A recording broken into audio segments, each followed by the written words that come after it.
we welcome all of you to this program. As I told you earlier, this is a continuous program. Every Wednesday at 6:30 a.m. we will be having a leadership class, and it is useful for you in all respects. So I request all of you to attend regularly. That will improve your personality, that your caliber, and in every way it will be helpful. So warm welcome to all of you. Jacob Swaminathan is with us. A warm welcome to Dr. Jacob Swaminathan. Over to Jacob Swaminathan. So thank you so much, sir. Good evening, everyone.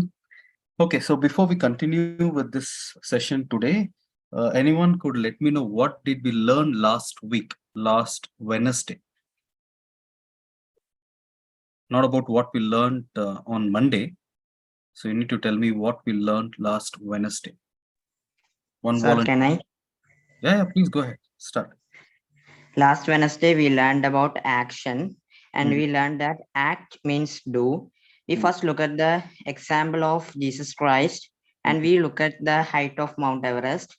Without action, there is no change. Faith without action is death, and knowledge without action is also death. And we talk about some points. It's time to talk in your church, talk in your family, talk in your school. You need to start talking. Write articles how to save nature and plant saplings. We have to take minimum cost, and we have to make maximum potential. All the qualities that you have we have to put it into action. Leaders don't just stop listening. Leaders go and do their responsibilities. Okay, thank you, Gordon. Thank you so much. Okay, how many of you started acting or started the action already? Last week, from last Wednesday to yesterday or today, how many of you have spoken to your friends about green protocol? Be honest. Raise your hands in case you have spoken to your friends in your school, in a college, in your neighborhood. How many of you have spoken about green environment? Okay, few of you. Right. How many of you have shared any notes, references, pictures on your status, Facebook, Insta for the last 1 week?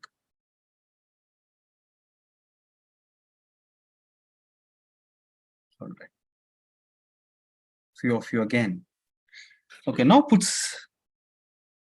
this puts me to another question, right? We learned that without action, whatever we think, whatever we have planned, whatever we have possessed is not for use, right? It's not going to be useful for anyone. Few people would have learned, sir, I wanted to put it into action, but there's something that's stopping me. There's something that is holding me back. I do not know what it is, but I'm not able to get on. I wanted to do something. I don't want to. When sir was asking Prajwal to pray, of course, there were 2 or 3 times he was requesting Prajwal, could you pray? Could you pray? And most of us were watching it. I didn't notice anyone else raising their hand and saying, Sir Prajwal, I think there's some technical issue with him. So can I pray? No one volunteered. No one volunteered. Okay, can anyone tell me what was the reason that stopped us from asking, Sir, can I pray? I think Prajwal is not getting you. Can I utilize this opportunity to pray?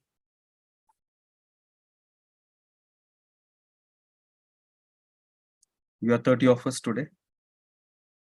Prajwal is one among them. Other 29 people were listening. See, this is where knowledge without action reaches nowhere. Understand this. I can continue this Wednesday's class till you get married. You have children. Your children will attend this class. right? It can go on. But until you don't take any action, you're not going to be proactive. This entire exercise is not going to work out, right? So there's something that I'm going to talk about today, right? Yes, we understood last week action is very important, but for that action, there is something which is very important before it. And that's what we are going to learn today, right? So are you able to see the slide? Yes? Yes, sir. All right. There is a ticket, and what is the ticket to success? Give me a word. Hard work. Hard work, beautiful, good. Go ahead. What all you think is a ticket to success? I think Anvin gave hard work, okay. Hard work. Hard work, Confidence, sir. sorry. Confidence, okay. Self-confidence. Consistency. Self-confidence. What do you think is a ticket to success? Discipline. Discipline, very good.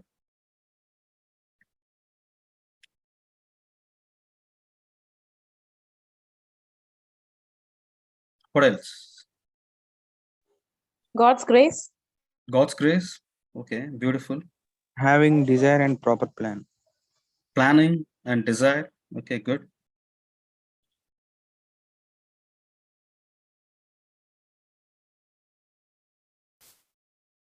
Now think about all the classes what we have done for the last month on Wednesdays. Collate and give me an answer. Hunger and humility.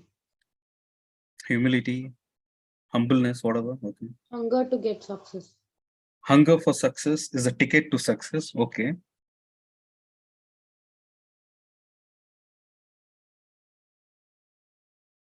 Think. I'll give you a clue. The word is in the word which we dealt last week. The topic last week.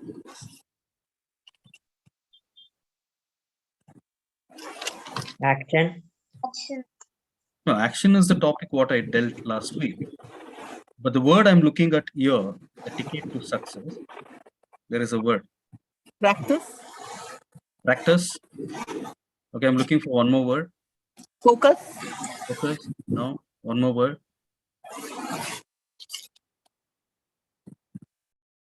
Consistency. Knowledge. Knowledge. Okay. Very good. Consistency.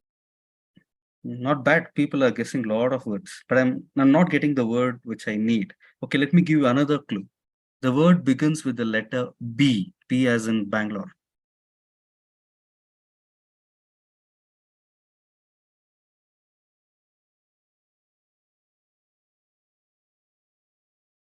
Any idea? Basement.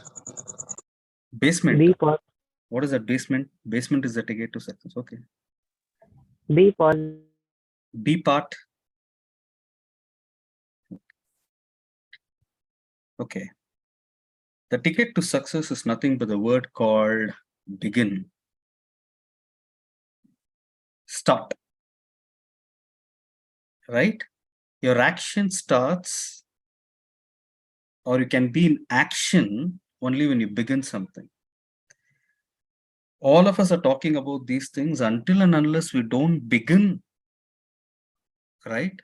We are not going to reach the destination of being successful. It's pretty simple, right? Think about this. You have to travel from your house, right, to Taj Mahal, for example, and think you're living in Delhi and you're taking a bus, right? You're sitting in the bus, you have a ticket, right? But the bus is not moving. It's not started yet. Do you think having the ticket to Agra makes you reach Agra? No. The bus conductor has to tell the driver, start the bus. The bus has to begin, it has to start, it has to move. Only then you'll get a confidence, yes, the bus is moving towards Agra. Because you have a ticket in your hand stating New Delhi to Agra doesn't mean you're already in Agra. Right? Understand this. Because we are learning all the skills doesn't mean we have become a leader. Until and unless you don't start, you're not wearing the shoes of a leader. Understand this. Right? You're all attending these classes. It's like getting the ticket to Agra. Right? You're all sitting in the bus, which means to say you're listening to all those classes. You're understanding the principles of leadership. But unless and until you practice it or you start, the right word is to begin.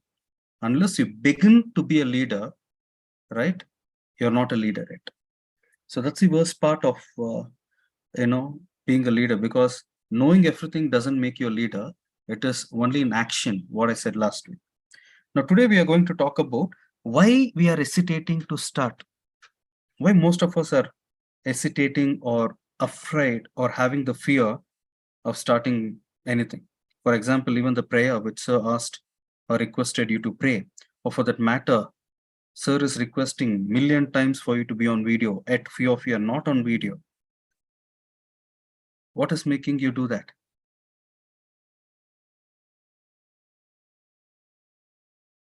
Can anyone answer?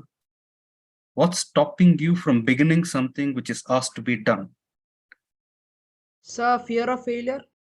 Fear of failure, okay. Fear of failure. I understand, when sir asks you to pray, you might think I'm not the good communicator, I cannot communicate, I'm not good in English, right? I don't know how to collate words and pray. But being on video, fear of being judged by people, how I look, what will people think of me? I'm not wearing the best dress, I'm not good looking. Is that the fear to be on video? Do you think so? Right. Okay. Today, what we're going to look at is what is stopping people from beginning to start. Even though you have all the skills in you, you know what it is to be a leader, but still you're hesitating to start. There is something which is pushing you back, right? So we're going to look at that and how to overcome it. In fact, today's session is something after the session, it has to be practically implied. Otherwise, there's no point in continuing Wednesday's class, right? You have to start, you have to begin. Sir asks someone to pray and that person doesn't respond in 3 or 5 seconds. You need to grab that opportunity, right? That's where a leader is, right? Okay, so let's look at a few things, which stops us from acting or which stops us from taking the first step, right? Look at all these people. Okay, who was the first guy who was clapping? Virat Kohli, sir. Virat Kohli, very good. The lady with the bat?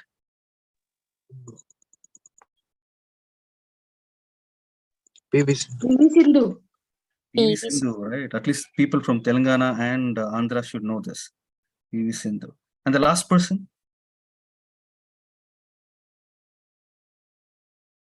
No idea. But how does he look? Toilet. Pilot. Very good. All right. Now look at this. All those 3 people, of course, the first 2 you are very well aware of who they are, right?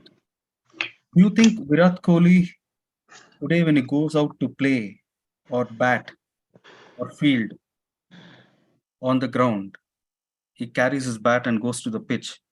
Do you think he's not afraid today? Each time he walks out from the dressing room and he takes his bat and walks out into the field, lakhs of people sitting in the stadium and watching, and crores of people watching on television, he knows that there is a lot of pressure on him to perform. Do you think he doesn't have fear? For sure he will have. That means Virat Kohli goes back to the dressing room and sleeps there. No, I'm not going to bat. I have a lot of fear, a lot of expectation on me. Does he go back? Does he stop? No, he still goes back.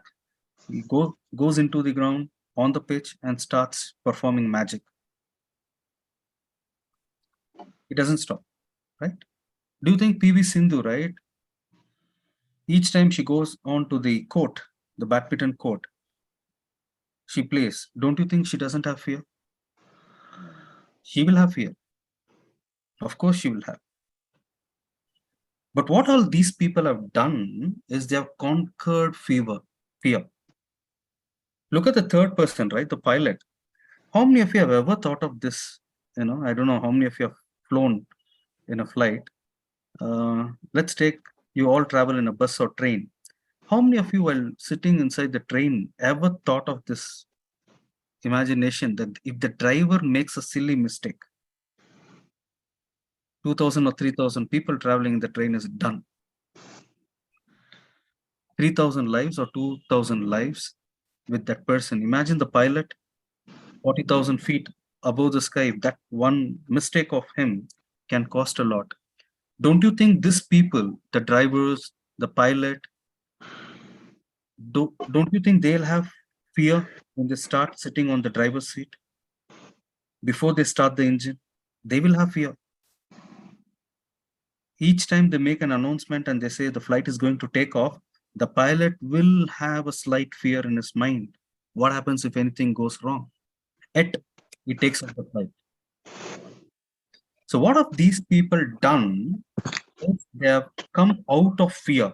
It's not that they don't have fear. All of them have fear. But what they have done is they have come out of fear. How? The word called Courage. courage, right? So what is courage? You can explain me. What is courage? People normally say The power courage. to overcome fear. Courage is opposite of fear. But what exactly is courage? So confidence in Power oneself. to overcome fear. Confidence, overcoming fear, right? So understand this. Courage is nothing but it's not the absence of fear, but it's the ability to go ahead in spite of the fear. Right? Courage doesn't mean there is no fear. Understand this. Right? Akhil, I think you need to go on mute. Okay. Right? So courage is not the absence of fear, right? Courage is the ability to go ahead in spite of the fear. In spite of being afraid, the first step that you take is what is called courage. When sir is asking you to pray, you keep thinking, right? There is a fear. I don't know English. I cannot talk. I cannot communicate. That is fear. But the next step that you take, sir, I can pray. I'll try. That is called courage. Right? That first step, that beginning is called as courage. So courage is not totally, you're not having fear at all. Virat Kohli has it. PV Sindhu has it. The pilot has it. The sailor has it. Everyone will have it. But in spite of that, they still go and bat. They still go and play badminton. They perform. That's courage. Right? So when you have fear, automatically you don't do something. You know what happens? If you're not doing any action, you're going to be stagnant. Right? So what makes us to have this fear, right? What thought comes us in when someone asks you to begin or start? Can you do this? Right? Can you start? Can you initiate? What stops us from having it is the fear. So today we're going to deal with what are the fears and how can we overcome it with the courage that we know. What is courage now? It is the ability to go ahead. Even if you have fear, you have to go ahead. That is courage. So the first one is called as self-rejection. Right? Forget about people rejecting you. Right? This is a problem. This is where the problem lies. Right? Most of us think if I pray, if I talk, people will reject me. So I'll not talk. Sir is asking me to do something. If I do something, people will judge me and they'll reject me. So I'll keep quiet. I'll not do anything. You know what you're doing? Fearing of rejection from others, you are rejecting yourself first. Understand this. self-rejection is the most cruel form of insult that you can do to yourself. Write it down. Self-rejection of oneself, right? Self-rejection of one person or you is the cruelest form of insulting yourself. So whenever you think somebody else will laugh at me, somebody will judge me, and that stops you from performing something, right? And you keep quiet without performing the act, you're actually self-rejecting yourself. Forget about people rejecting, you're rejecting yourself. And this is very bad. And the self-rejection happens due to a lot of reasons, right? One is the fear of unknown, right? The first one is the fear of unknown. When someone says you to start, you don't know. I'm stepping into a dark zone. I don't know what is there for me, right? You're afraid because you don't know what is the consequences. I'll pray right now, but will people be happy about my prayer or not? You start thinking about it first. That you don't have a control, right? So the first fear that most of us have is the fear of unknown, right? Look at the next statement. Anything worth having in life requires risk. And you'll never know if you don't try. All of your children, if you're staying in your own house, own apartment, go and ask your father, how is a proud owner of that house? Okay. If you're staying in your own house, you can go and ask your father after this session, how did he own this house? He will tell you he has taken a risk in constructing the house. Financial risk, commitment risk, right? But you have a house, wonderful house today. You're all sitting inside the bedroom listening to me right now. But this home came because there is one guy in your house who took the challenge or risk, right? Imagine if your father has never tried to own a house, construct a house. If he has never tried, do you think you'll be sitting in your own house today? Not at all, right? So anything that you think worth has to be yours, you need to take up risk. I told you, right? If you have to be one of the best child environment activists in India, beautiful, the word is very nice. It requires risk. It requires risk. Nothing comes easy. And you have to give a try. Without trying, you wanted to be the most admired child environment activist in India, it can never happen. So you have to go ahead and conquer the unknown. Now that's what, few people have done. Look at these two slides, two pictures, right? Imagine the person who climbed Mount Everest first. Who was the first person who climbed Mount Everest first?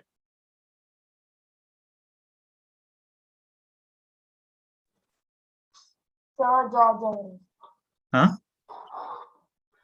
Who climbed Mount Everest first?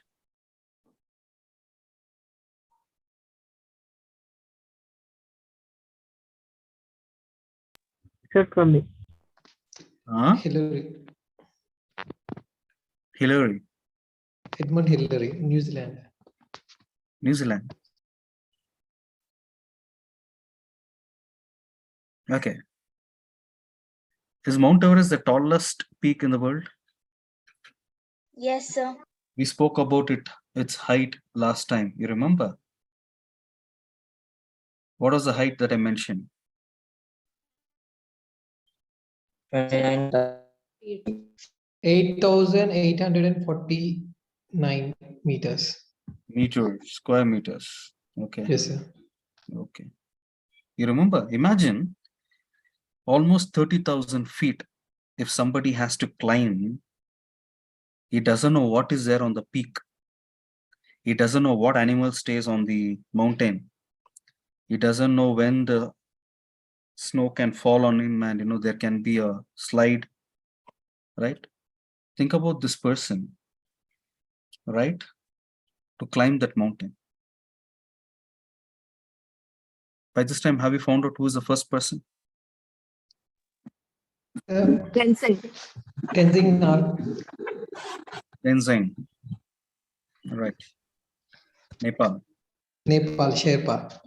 Yeah. Think about this person. If he has to climb, he's the first person to go to the unknown zone.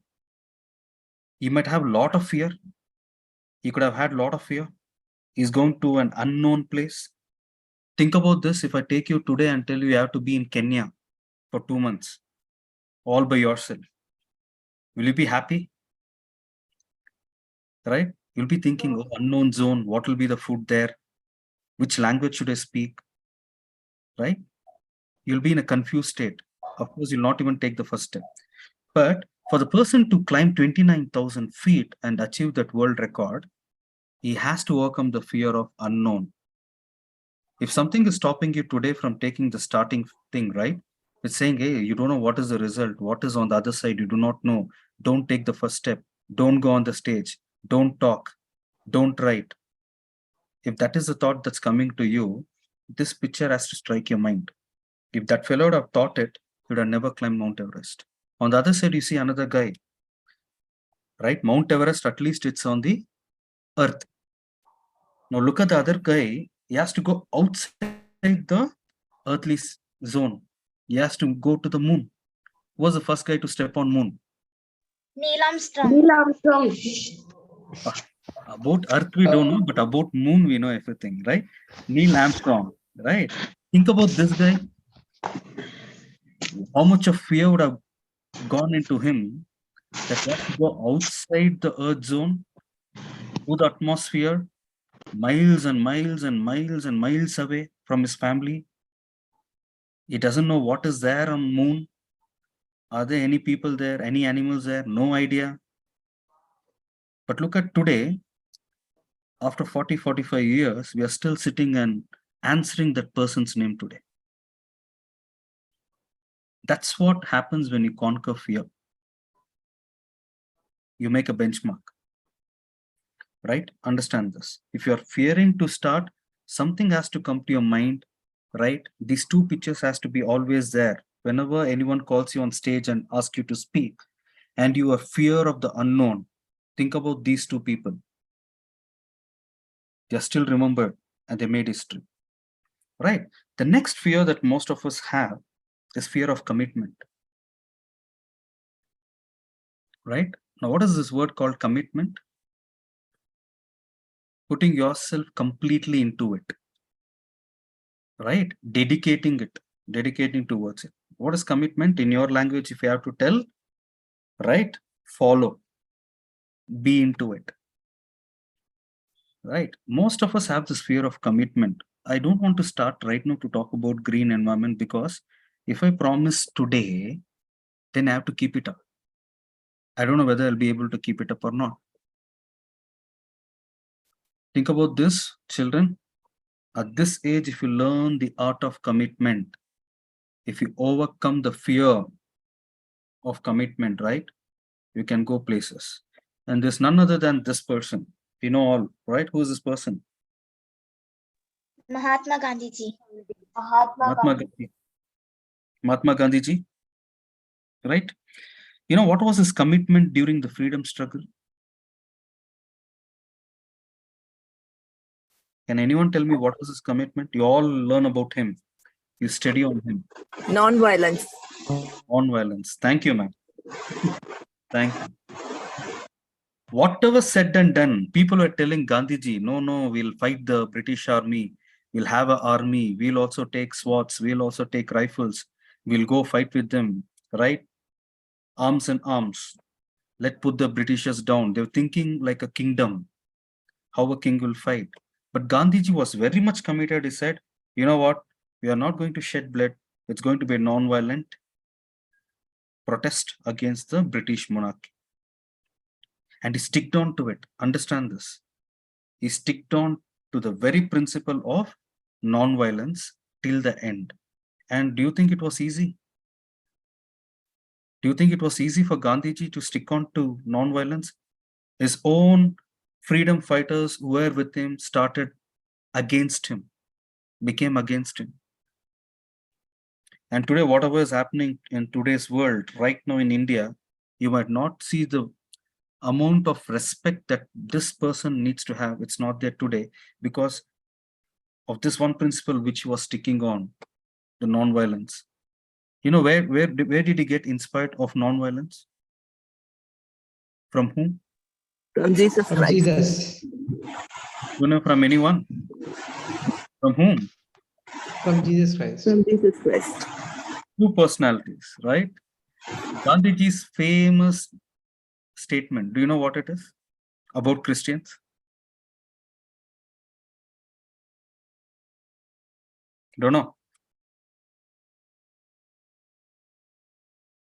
Gandhiji's famous statement about Christians is, I love Christ, but I don't love Christians. There's a reason, right? I follow Christ, but I don't love Christians. There's a deeper thought to it that today's Christians we have to think. But anyway, leaving that aside, the other personality that inspired him to be a non-violent person is Buddha. So he kept this principle, and it was not easy for him to keep up to this commitment at all. But there was one time when on one side, Subhash Chandra Bose has gathered his army, right? He created an army for India and he was ready to fight. Think about this person, how difficult it would have been for him to convince Netaji to say, no, we are not going to fight. We'll follow non-violence, right? Look at this. Nothing in life worth having comes easy. It doesn't come easy. Today, if you're going and asking your father, I'm putting your parents into all this discussion because they're easily accessible for you to understand. You go and ask your father, Dad, was constructing this house very easy for you? Easy money? How did you find talking to the laborers, construction people? Was it easy to get the materials for this house? Ask him. There is a value for your house and you're sitting inside this beautiful house. Ask him, did it come to you easily?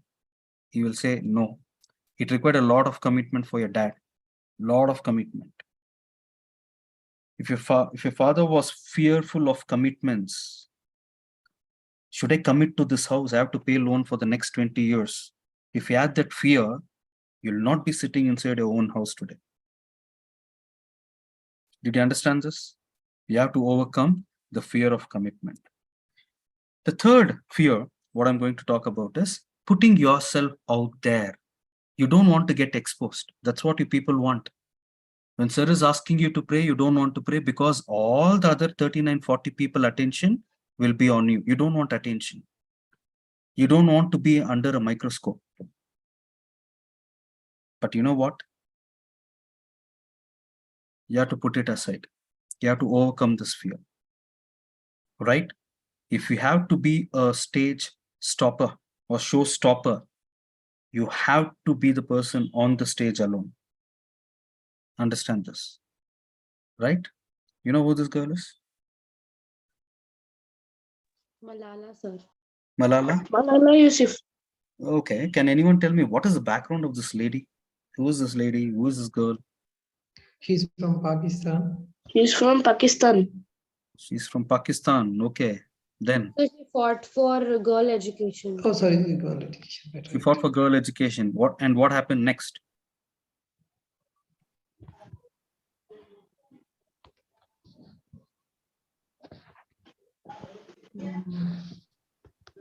She was a girl who fought for girls' education, girls' rights, women's rights in Pakistan.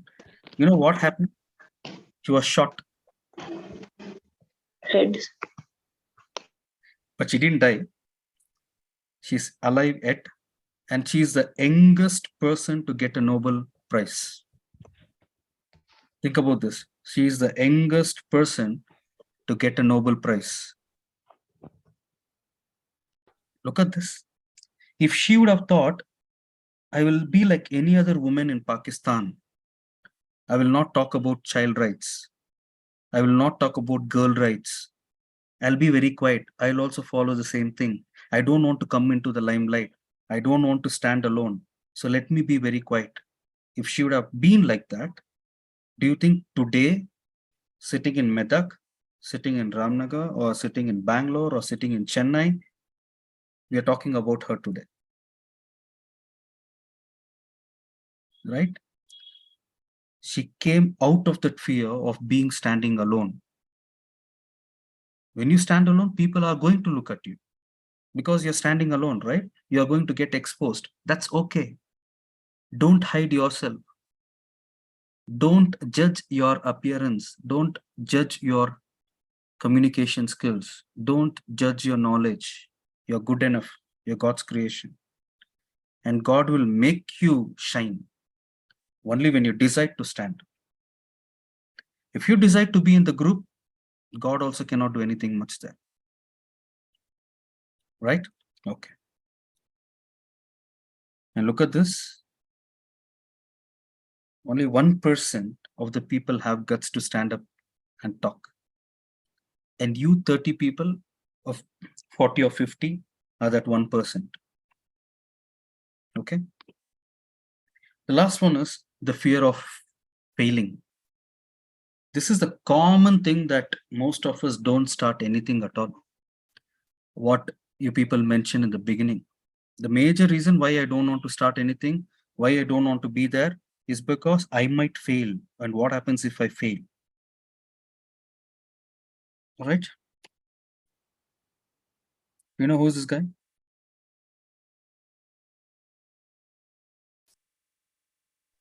Sir, you see Thomas Alva Edison. Very good. Thomas Alva. When we say failures, this person is the actual one which comes to our mind. There are several other people, but this is the one who comes to our mind, right? Thomas Alva Edison. And what is he known for? What was his greatest invention? Invention of bulb. Bulb. Bulb. Electrical bulb. Bulb, sir, bulb. Oh, very nice. All of you know this. Okay. And you all know that how many times he failed? 300.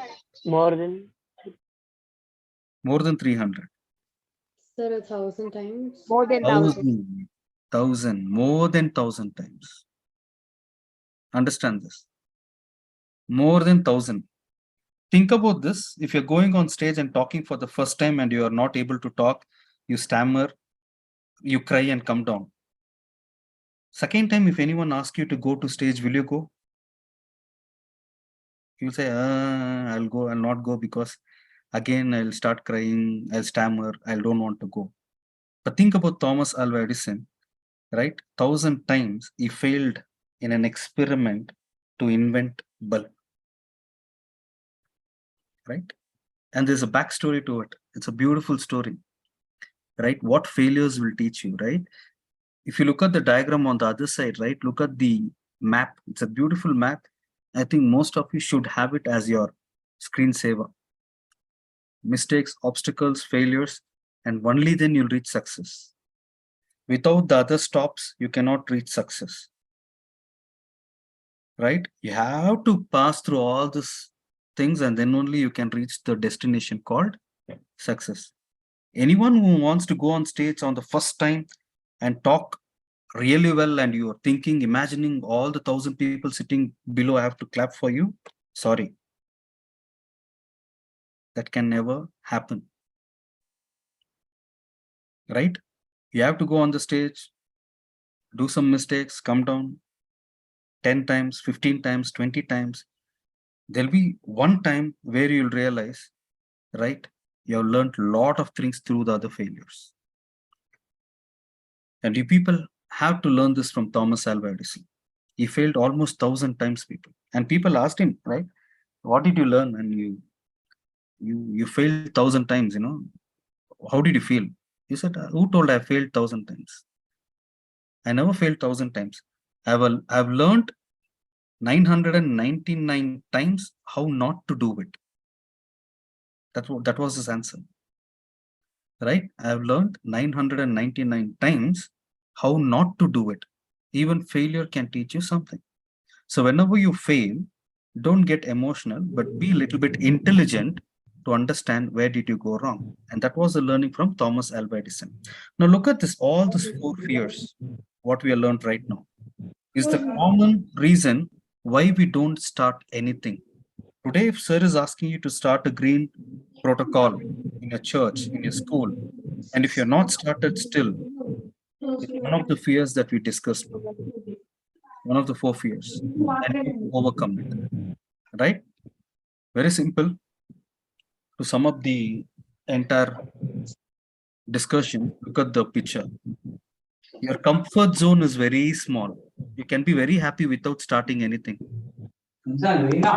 No green ambassador, right? No need to go and ask people to stop using plastic. Very small zone, very nice zone, right? But do you know where the magic will happen for you? Only when you step out of that zone and talk to people. Start, begin, show it in action. Put all your leaderships in action. Begin the process. That's where the magic will happen. If you're thinking the magic will happen in the small circle where you're standing, sorry, in your comfort zone, magic can never happen. Magic for Gandhiji never happened when he was in Africa. Magic happened only when he came to the real place of India where the freedom struggle was happening. Magic did not happen to those 2 people who climbed Mount Everest and on the moon. It did not happen in their house. If they were sitting in the house, magic would have never happened. They came on the field. Magic would have never happened for the girl in Pakistan. If you're sitting in the house like any other girl in Pakistan, she came out. All of them began something. Understand this, right? So if you're expecting some magic to happen, you have to come out of that comfort zone, what you people are in. Start. Look at this. It's all about your efforts, people, not being perfect, right? Don't think when I start something, it has to be perfectly going fine. If you're thinking in this mentality, you'll never start anything. What is important is your efforts. Perfection will slowly take its place. It'll arrive. And if you're thinking, I need the perfect time to start, I need the perfect tools for me to start, right? I need everything perfectly for me, then only I'll start. Sorry, it cannot happen. Start, your efforts will bring in perfection, right? Hope you got it. So finally, this is what I expect out of you. Get started, right? So of course, all of us will tell, we'll take New Year resolution from January 1st. My point, take New Year resolution from November 23rd. Today. Your resolution stating that I'm going to start something for this cause, what I'm into, especially when it comes to your green protocols, right? So I hope all of you start here, throw the fear outside, get in courage. Courage is nothing but in spite of fear, you still do it. That is called courage. Go ahead, start. Next time, if anyone is asking you to pray, don't push yourself back. Get on courage, right? You'll have fear, it's okay, but get on to it, right? Go and talk to people about green protocol. Go and talk to your church about it. Get started. Don't stop only listening. The bus will stop in Delhi. It will never reach Agra, right? So any questions? Leaders will always begin. Once you begin, 50% of the job is done, right? You have to begin first. You have to start first, right? You have to slowly start. It will take time, right? No one is expecting perfect prayer from you people. God loves even a letter uttered by your mouth. Understand this, right? Slow start, right? It's okay. God knows, how to take it forward. But there's a beautiful proverb, right? And that's my Facebook status as well, always, right? God will never show you the journey path unless and until you're not willing to take the first step. Only when you take the first step, God will take you through the journey. If you're standing there without taking any step, God will not move my feet, but you show me what is Kana. God will say, first step out. First take the first step. Then I'll tell you what to do. Right? So if you are a leader, you have to begin. All the leaders have always done this amazing thing of beginning, throwing their fears away. Hope all of you got the message, and your new resolution starts from today. Don't wait for January 1st. It starts from today. All right. Hopefully you learned something today. And if any questions, you can ask me, and then I'll hand over to sir.